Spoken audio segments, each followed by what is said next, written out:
सभी को सेवा जोहार। मेरा नाम प्रमोद गोलू गोंडवाना है और मैं कंवर्धा छत्तीसगढ़ से कोयतुर युवा संगठन के नगर अध्यक्ष वीर गुंडा धुरी के प्रदेश अध्यक्ष छत्तीसगढ़ से हूँ।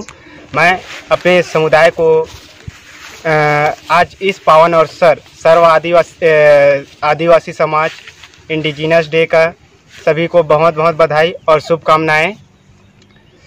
इस आदिवासी पर्व में सभी को प्रकृति की रक्षा करना है और जल जंगल ज़मीन बचाना, और जिस प्रकार हम जल जंगल ज़मीन बचा रहे हैं, पौधा लगा रहे हैं, आज यही चीज़ को दूसरे लोग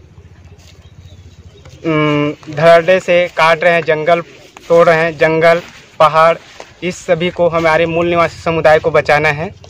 और आज अभी हमारी संस्कृति को बचाने की क्या ज़रूरत है, तो हम बताते हैं कि हमारी संस्कृति को इसलिए बचाना है क्योंकि भारत देश पे हमारा पहले भारत देश पहले नहीं था। पहले एक छोटे छोटे रियासत गढ़ था, जिसमें से सबसे ज़्यादा गढ़ गोंडवाना गढ़, मूल निवासियों का गढ़, जिस पे गोंड राजाओं का टोटल 558 रियासत थे, उसमें से 258 रियासत गोंड राजाओं का था। तब ये पूरे गोंड राजा ने जब सहमति दिए भारत को संपूर्ण भारत बनाने के लिए, तब कहीं जाके भारत बना और फिर राज्यों का बंटवारा हुआ। तो राज्यों में क्या है, सभी को भाषा के हिसाब से राज्य बंटवारा किया। लेकिन हम जैसे पंजाब को पंजाबी को पंजाब, तेलुगु को तेलंगाना, मराठी को महाराष्ट्र, ये सब राज्य आदि प्रकार के, बंगाली को बंगला, ये सब दिया गया। लेकिन हमारे गोंड समुदाय या मूल निवासी या कोयतुर समुदाय को इन्होंने हमेशा अनदेखा किया, और हमारे नेताओं ने भी अनदेखा किया जो प्रतिनिधित्व करते हैं। क्योंकि भाई जब भाषा के आधार पर हमारा राज्य का विभाजन हुआ उस समय, तो जिस समय ये मध्य प्रदेश का नाम ही नहीं था, उससे पहले 1524, 25, 26 में ये रानी दुर्गावती, गोंडवाना प्रदेश की रानी, उन्होंने गोंडवाना राज्य चलाता था। आज बात करते हैं कि प्राचीन नाम को हम रखेंगे, लेकिन हम ये कहते हैं भाई प्राचीन नाम को रखते हो, चलिए ठीक है, तो गोंडवाना एक प्रदेश और गोंडवाना लैंड बहुत बड़ा भूभाग था, आज उसका नाम कहाँ गया? गोंडी भाषी था। गोंडी भाषी को, भाषा को तोड़ने के लिए आपने महाराष्ट्र बना दिया, आपने मध्य प्रदेश बना दिया, आपने तेलंगाना बना दिया। ऐसे फिर अंतिम में जब मध्य प्रदेश का बहुत से जो दक्षिण एरिया का गोंड समुदाय लोग अपने गोंडवाना राज्य की मांग किए, तो रातों रात आपने गोंडवाना राज्य न देकर, गोंडी भाषा के हिसाब से आप राज्य न देकर, आप उसको भी वहाँ पे गोंडवाना का दिल तोड़ दिया। क्योंकि आपने सोचा कि अगर ये छत्तीसगढ़ का नाम अगर गोंडवाना कर देते हैं तो डायरेक्ट इसकी भाषा गोंडी भाषा अनुसूची में आ जाएगी। आज बोलते हैं लोग भाई छत्तीसगढ़ का जन्म तो लगभग 20 साल हो रहा है भाई, लेकिन गोंडवाना का जन्म और कोयतुरों का जन्म कितने पुराना वर्ष है। लेकिन उन समुदायों को आज भी अनभिज्ञ क्यों कर रहे हो भाई? इतना 20 साल में आप छत्तीसगढ़ी भाषा का उल्लेख कर रहे हो। छत्तीसगढ़ी भाषा कहाँ से आया है? उससे पहले मध्य प्रदेश से पहले गोंडवाना था, गोंडवाना से पहले गोंडवाना लैंड था। आज वो धीरे धीरे तोड़ते सभी को, जो नागपुर का गोंडवाना प्रदेश था उसको आप महाराष्ट्र बना दिए, अब उसका लैंग्वेज मराठी कर दिए। मध्य प्रदेश का गोंडी भाषा को आप हिंदी में तब्दील कर दिए। अब वो लोग पढ़ने जाएं तो उन लोगों को शुरू में बचपन में गोंडी भाषा से सीखे हैं, बोलते हैं। अब जब आप गोंडी भाषा को 8वीं अनुसूची में नहीं लाए, तो अब वो लोग अपने भाषा पढ़ने गए तो हिंदी सीखना चालू किए, हिंदी में समझ नहीं आते हैं, और फिर धीरे धीरे वो लोग अपने हिंदी भाषा अपने परिवार में बोलना चालू कर दिए। फिर धीरे धीरे गोंडी भाषा आज विलुप्त की कगार पे है। फिर भी हमारा सरकार जो है, चाहे वो मध्य प्रदेश सरकार हो, चाहे छत्तीसगढ़ सरकार हो, चाहे भारत सरकार हो, ये लोग केवल चुनाव के समय भाषा को दर्जा देने की कहते हैं देंगे, हम सरकार में बैठेंगे, लेकिन आज तक के क्यों नहीं दे रहा है? हमारे इतने विधायक, सांसद ये क्यों इतना मर गए हैं कि अपने भाषा को नहीं जान पाते? क्योंकि जिसकी भाषा संस्कृति नहीं रहेगी वो इस दुनिया में नहीं रहेगा। तो गोंडवाना और गोंडवाना प्रदेश, गोंडवाना के हर एक व्यक्ति को गोंड कहा जाता था, क्योंकि गोंडवाना में हर एक समुदाय एसटी, एससी, ओबीसी, मूल निवासी, जनरल सभी समुदाय के लोग रहते हैं, लेकिन सभी को गोंड कहा जाता है। जिस प्रकार आप जानते हो पाकिस्तान के हिंदू को भी पाकिस्तानी कहते हैं, उसको ना कि हिंदुस्तानी कहते हैं, और हिंदुस्तान के मुसलमान भाई या सिख भाई जो भी है उसको भी हिंदुस्तानी कहते हैं। तो इसी प्रकार हमारा गोंडवाना लैंड के मूल निवासियों को गोंड कहा जाता था, न कि गोंड एक जाति था, वो एक समुदाय था। अब यही है कि हम अपने भाषा को, हमारे लोग, अब कुछ ही दिन कुछ मनुवादियों का वीडियो लॉन्च हुआ था विश्व आदिवासी दिवस के पहले कि हम आदिवासी दिवस का विरोध करते हैं। तो मैं उसको पूछना चाहता हूँ, चलो आप हिंदू लिखते हो, मैं आदिवासियों को, मैं हिंदू भाइयों को ठेस नहीं पहुँचाना चाहता, लेकिन आदिवासियों को ये सचेत देना चाहता हूँ, आप हिंदू हो तो किस श्रेणी में आते हैं ये ज़रूर बताइए। आप न कि ब्राह्मण हो, न कि क्षत्रिय हो, न कि वैश्य, न क्षुद्र, तो आपको किस कैटेगरी में रखा? क्योंकि जो हिंदू धर्म है 4 वर्णों में बटा है। तो अगर आप अपने आप को हिंदू बताते हो तो मेरे को ये बताइए, ये लिखा है, आप पुराना इतिहास उठा के देख लीजिएगा, क्योंकि पहले आपको ये जितना ही पुराण कथा था उसको सुनते थे तो आपको कान में शीशा पगला के आँख को, नाक को, सबको फोड़ दिया जाता था, लेकिन आज हमारे लोग ही उसके पीछे जा रहे हैं। और ये भाई आप शूद्र आते तो शूद्र में आप एकलव्य का कहानी तो सुने होंगे, अच्छे खासे जानते होंगे। उसको अंगूठा क्यों काटा गया है? उसको यही बोला गया कि ना आप एक शूद्र हो, आपको शिक्षा लेने के अधिकार नहीं। तो मैं उन आदिवासियों और उन शूद्रों को बताना चाहता हूँ कि आप हिंदू हो तो पढ़ो मत ना भाई, अपना धर्म का सम्मान करना सीखो, हम तब जानेंगे आपको हिंदू हो। ये नहीं कि दिखावा कि हिंदू बन जाओगे।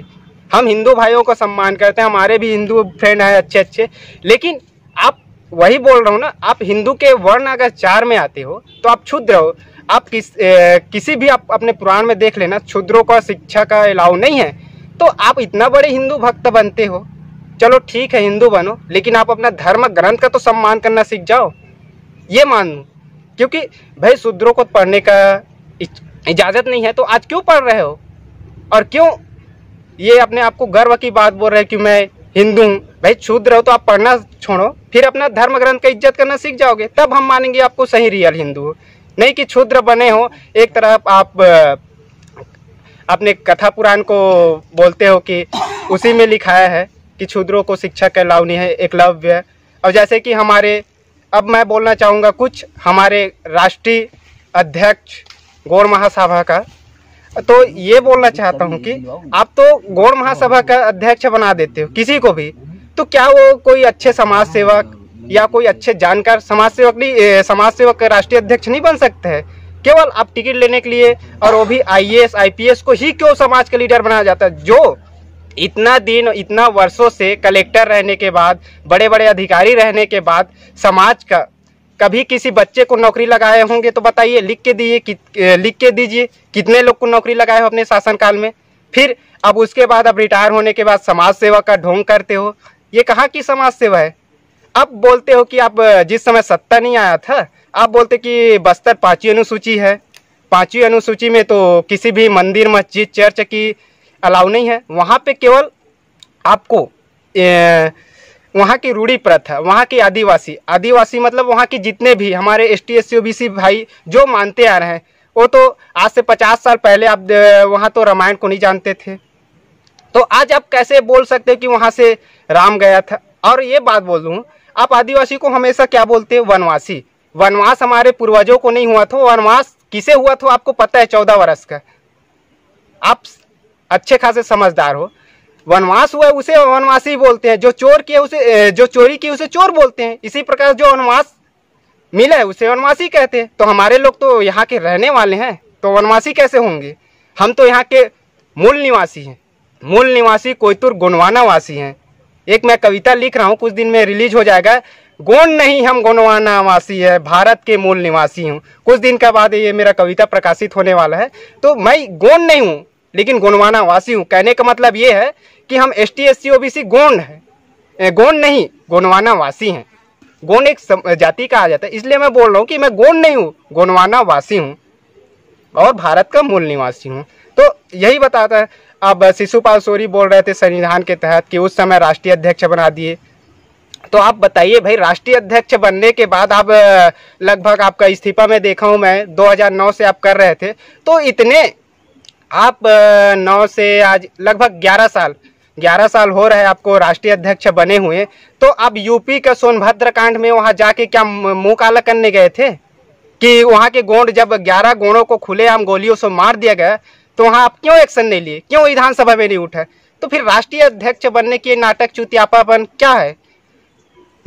मेरे को ये नहीं, मैं अपने समाज के लिए बोलता हूँ, भले मेरे को जेल में डाल दो, कोई वो नहीं है, लेकिन आप गलत करोगे तो बोलूँगा आप क्यों ना मेरे समाज के हो, क्यों ना IAS हो, क्यों ना IPS हो। क्योंकि भाई हमारे वही बोलते हैं ना कि समाज को समाज ही लूट रहा है और समाज ही डुबो रहा है। अब बताइए, आप इस्तीफा में ये बोले हो कि मेरे राजनीतिक कारण से मेरे को समाज को समय नहीं मिल पा रहा है, तो आप जस्ट चुनाव से पहले बोले थे कि गोंडी हमारा धर्म है, आदिवासी हिंदू नहीं है। अब क्यों भूल गए उसको? क्योंकि आपको टिकट लेना था ना, अब टिकट ले लिए, अब तो भूलोगे समाज को, बेच देना समाज को ऐसे ही। भाई समाज के लिए आपको प्रतिनिधित्व दिया है, अब जब जॉब में रहने के बाद ये किया, तो आपको विधायक बनने की क्या जरूरत है? समाज अगर सच्चे सेवा करते हैं और सच्चे जो समाज के लिए जीते हैं, वो लोग कभी पदों की लालच नहीं करते हैं, आप जैसे नहीं होते हैं। सम्माननीय हमारे शिशुपाल सोरी जी, ये वीडियो सुनिए, आप कभी फिर बना देना। आपको इस्तीफा दे दिए, आप इस्तीफा अपने मन से नहीं दिए, हम लोग जानते हैं, समाज के लोग विरोध किए। आप बस्तर में अनुसूची 5वीं अनुसूची, आप संविधान उठा के देखिए, IAS हो, कलेक्टर हो, जो भी IPS हो, जितने भी हमारे समुदाय के कलेक्टर, जितने भी, आप कभी संविधान के पढ़े हो? 5वीं अनुसूची उठा के देखना। मैं तो कम पढ़ा लिखा हूँ आपसे, लेकिन फिर भी आपको ये बोलता हूँ, आप कलेक्टर होने के बाद भी 5वीं अनुसूची नहीं जान सके तो क्या जाने? पहले तो बोलते थे बड़ी बड़ी बातें, हमारे धर्म 2021 में गोंडी लिखे हैं, हम आदिवासी हिंदू नहीं हैं। अब क्यों मुंह बंद हो गए? कहीं लड्डू मिल गए क्या? कहीं पैकेज मिल गए क्या आपको सत्ता की तरफ से? भाई आपको सत्ता केवल, चाहे कांग्रेस हो चाहे भाजपा हो, केवल आपको 5 साल ही राज करने के लिए देगा और समाज आपको बेटी रोटी से लेकर हर चीज़ देगा। तो आप समाज को क्यों भूल रहे हो? अगर आपका मरण जन्म से लेकर आपको समाज किए हैं, न कि वहाँ पे कांग्रेस है न कि भाजपा है, वहाँ पे आपको समुदाय है, पहला वही तो रहता है। इसलिए समाज को कभी ना भूलिए। और हमारे इस भोले भाले गोंडवाना समुदाय में इसलिए बोलता हूँ कि गोंडवाना मतलब गोंड नहीं होता है, पूरी मूल निवासी समुदाय होता है। आप मेरे से अच्छे खासे पढ़े लिखे हो, बड़े हो, फिर भी अगर हमारे ही समुदाय में आप हमें ही सिखा के अगर ऐसे फिर कुछ लालच के लिए इस तरफ करते हो तो हमें बहुत दुख होती है और हम लोग इसलिए विरोध करते हैं। चाहे हम कोई भी हो, चाहे IAS हो IPS हो, हम सबका विरोध करेंगे। और मैं ये चाहता हूँ कि इस बार भी बना देना वही मैं आपका लेटर पैड में देखा हूँ IAS IPS लोग ही आपका गोंड का लीडरशिप है, तो बाकी जो हमारे क्या बोलते हैं जो पढ़े लिखे नहीं लेकिन समाज के अच्छे जानकार हैं वो राष्ट्रीय अध्यक्ष नहीं बन सकते हैं क्या? आप जानते हो हम इसको क्यों बनाएं? क्योंकि आपको टिकट का लालच है ना, आपको राज करने की लालच है। भाई हम उन लोगों को बनाएं, अगर इस बार भी अगर आपका महासभा अगर सही चाहते हो तो चुनाव कराओ ना भाई, व्यक्ति देखेगा, व्यक्ति जानेगा, क्योंकि लोग शिक्षित हो चुके हैं, उन्हीं लोग को करेंगे। बोलते हैं कि समाज में चुनाव प्रथा नहीं है लीडरशिप करने के लिए, जो एक समय जब पद में नहीं रहते तो अलग बोलते हैं और पद में जाने के बाद भूल जाते हैं। तो यही चाहते हैं कि अब भाई इस तरह दोबारा गलती और करो और आपको वो समाज दे देगा। समाज लोग उसी लोग को इज्जत करते हैं जो लोग दलाली करते हैं। भाई समाज को भी ये सोचना चाहिए कि कौन गलत कर रहा है, कौन क्या कर रहे हैं। भाई हमारे जो महासभा है वो हर राज्य से आपको एक एक प्रतिनिधित्व डालना चाहिए राष्ट्रीय महासभा में, तब कहीं जाके उद्धार होना। 5 मातृशक्ति को डालना चाहिए, 5 पुरुष शक्ति को डालना चाहिए, 5 युवा शक्ति और 5 युवती शक्ति, तब ये सभी लोगों का विचार एक साथ होगा, तब कहीं जाके अगर आप गलत करोगे तो युवा शक्ति भी आपका विरोध करेंगे। तो यही चीज़ है कि आप ये सब नाटक ढोंग ढिंढोरा ना पीटे कि अब बोल दो ना, सीधी सी बात, हम हिंदू हैं बोल दो। पहले तो बोलते थे कि मैं गोंडी धर्म वाले आदिवासी हिंदू नहीं है। आप कहाँ गए वही वीडियो? उस समय आपको टिकट लेना था। अब बोलते हैं नाटक करते हो कि मैं सामाजिक क्या बोलते हैं राजनीतिक में बिजी हूँ। तो पहले क्या नहीं बिजी थे भाई? आप अगर छोड़ना था तो विधायक बनने से पहले छोड़ना था उस पद को, और ऐसे लोगों को नहीं बनाना चाहिए। इसलिए बोलता हूँ कि महासभा सर्व से होना चाहिए और चुनाव करना चाहिए, और सभी व्यक्ति जो लोग चाहेंगे उसे ही नेतृत्व, न कि मैं आईएएस बन गया तो मेरे को दे दिए। ये गलत बात है। आप जो सही सेवा करते हो, सही जो जानकार रखते हैं समाज का, उन्हीं को, अब जैसे कि बहुत सी विरोध आया, अब वही 5वीं अनुसूची की बात आप क्यों नहीं उठाते? क्यों नहीं उठाते? जो बस्तर का हुआ है आप उठाइए ना भाई। वहाँ तो आप नहीं तो देखे होंगे कि उस एरिया में आज से 50 साल पहले एक गौंड खुद उस एरिया में नहीं घुस पाते थे, बस्तर एरिया में। तो वहाँ पे ये लोग कैसे घुस गए, बाहरी लोग? आप सीधे से चाहते हो ना कि हम मनुवादी लोग को घुसा के वहाँ पे अपने लोगों को डंडा मार के खदेड़ें और स्कूल के जगह में स्कूल बंद करा के इन लोगों को दें, और ताकि अनपढ़ रहे, नक्सली बने। यही तो चाहते हो ना? फिर कैसे अध्यक्ष थे? हैं? उतना दिन से कैसे आवाज़ नहीं उठा रहे थे? आज सत्ता में आपको समाज ने ये विश्वास करके पहुंचाया है, तो आपको सोचना चाहिए था। मेरी भाषा है गोंडी भाषा, ये चीज़ कम से कम उठाना था। 5वीं अनुसूची में ये चीज़ अलाउ नहीं है। आप आईएएस होने के बाद ये चीज़ को आप नकारते हो तो समझ नहीं आता है आपको कहाँ से पैकेज मिल रहा है। तो इस तरह आईएएस आईपीएस, मैं तो कहता हूँ कि कभी किसी भी बड़े अधिकारी लोगों को ना समाज में मंच नहीं देना चाहिए। इसीलिए आप सभी समाज से यही आग्रह करता हूँ कि जितने भी अधिकारी लोग उसका ना हमेशा विरोध करिए। उन लोगों को सम्मान ही मत दीजिए जो लोग ना हमेशा क्या करते हैं, जो जिस समय उसको कलेक्टर रहते हैं, तो अगर कलेक्टर चाहे तो वो उस जिले में कुछ भी कर सकता है क्योंकि वो जिले का मालिक होता है।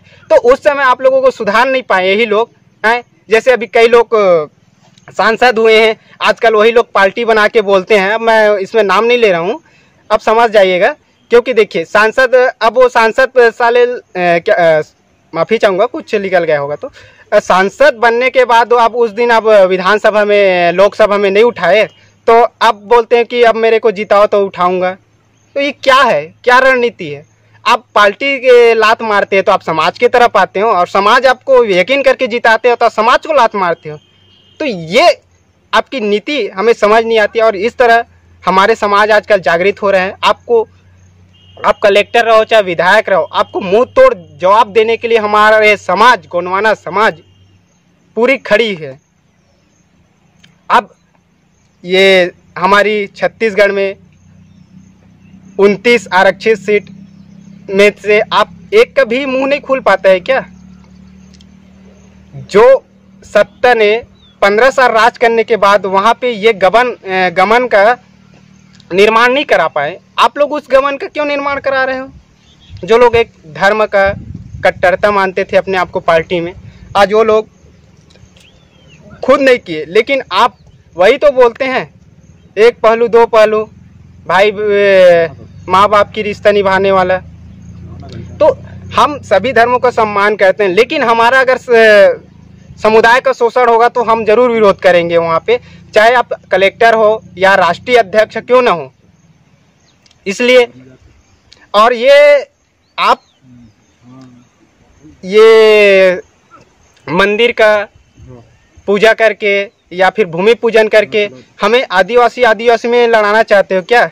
जैसे बस्तर में केवल आदिवासी पुलिस को ही भिड़ाया जाता है और आदिवासी भाई नक्सली ज़बरदस्ती आपस में फायरिंग करवाते हैं नक्सली है बोल के। तो यही चीज़ लड़ाने की काम तो आपकी पार्टीगत चल रहा है, हमारे ही भाई समुदाय कम हो रहे हैं। तो ये सोचने वाली बात है। इसी प्रकार वो हमें भाई चाहता था तो इतना बड़े ओबीसी समाज से हमारे मुख्यमंत्री महोदय जी था, वो क्या भूमि पूजन नहीं कर सकते थे? कई हमारे उस समाज से, सवर्ण समाज से मंत्री हैं बड़े बड़े, अच्छे खासा संस्कृत का नॉलेज है उन लोगों धर्म में एक श्रेष्ठ स्थान है अपने उससे हिंदू धर्म में, तो क्यों वो लोग भूमि पूजन नहीं किए? क्यों आप किए? इसमें तो कुछ दाल काला है ना। क्या मंदिर बनाने से आदिवासियों का विकास हो जाएगा? अगर मंदिर बनाने से आदिवासियों का विकास हो जाता तो आज ये स्थिति नहीं होता, क्योंकि वर्षों से आ रही है ये भगवान की प्रथा, ये अभी का नहीं है। तो ये चीज़ है कि हमारे समुदाय को जागृत होना है और इन जैसे दलाल नेताओं को या समाज के नेताओं को कभी राष्ट्रीय अध्यक्ष न बनाएं। और ख़ास करके मैं बोलता हूँ कि जितने भी बड़े बड़े पद में रहते हैं ना, ये केवल एक लालसा, अपने परिवार चले तो ठीक है, बाकी परिवार जो समाज है भाड़ में जाए। अरे मैं चाहता हूँ कि हर एक गरीब का आप कल्याण करो। अब जिस समाज के प्रति जीते हो उसी को लात मत मारो, और ये नाटक भी मत करो कि मैं पारिवारिक कारण से समाज को ये नहीं दे। तो 8 साल से क्या कर रहे थे? 8 साल से पहले दे देना था इस्तीफा आपको। यही चीज़ था ना, विधायक बनने के लिए आपको एक लीडरशिप करना चाहिए था। सोनभद्र कांड हुआ आपका। हाँ, अब ये बताना, हमारे आदिवासी समुदायों से जो पेन स्थल हैं वहाँ से मिट्टी लेने वाली बात, तो भाई हमारे जो भी पेन पुरखा देवालय पेन थाना होता है वहाँ पे बलि चढ़ता है, तो वहाँ से मिट्टी ले जाके हमारे में बलि पूजवन, बलि जो भी वो अलग अलग शब्दों में आप लोग समझे होंगे, तो बलि पूजवन मारन ये होता है। तो हमारे कचारगढ़ में तो हमेशा बलि चढ़ता है, पूजवन होता है, हमारी गोंगो होती है, तो वहाँ की मिट्टी को लेके आपका देव जो कैसे पवित्र हो पाएगा? यही चीज़ चाहते हैं कि आप एक अच्छे खासे आपको IAS बनाने के बाद आपको ये करने को आपको लीडरशिप देता है, तो आप केवल उन क्या बोलते 11 साल अध्यक्ष क्यों चुप से एकदम चुपके से बैठे थे? क्यों कुछ आपका प्रतिक्रिया नहीं? जस्ट चुनाव है, आपका ये माहौल बना और आप लोग को समाज अच्छे समझ के जिता दिए, विधायक बना दिए। आज वहीं पे लड्डू क्यों हो गया? आप वहाँ 5वीं अनुसूची की बात क्यों नहीं करते? क्योंकि आप तो एक अच्छे पढ़े लिखे हो। तो यही है कि भाई हमारे जब पेन स्थल से आप मिट्टी ले जा रहे हो तो वहाँ से हमारी पूजन प्रथा चलती है, तो आपकी देव कैसे पवित्र हो गया? तो ये चीज़ हमारे आस्था को भी ठेस पहुँचती है। इसलिए हम बोलते हैं न कि हम किसी देवी देवताओं का जबरन हम अपमानित नहीं करते हैं, हम सभी देवी देवताओं और सभी धर्मों का नमन करते हैं। जय जोहार, जय छत्तीसगढ़। और मैं चाहूँगा कि आप सभी अपना धर्म गोंडी धर्म लिखाएं, क्योंकि गोंडी धर्म, भाषा, संस्कृति, गोंड कोई जाति नहीं है। इसीलिए मैं गोंड नहीं, गोंडवाना वासी हूँ, भारत का मूल निवासी हूँ। जय जोहार, जय सेवा, जय भारत, जय भीम।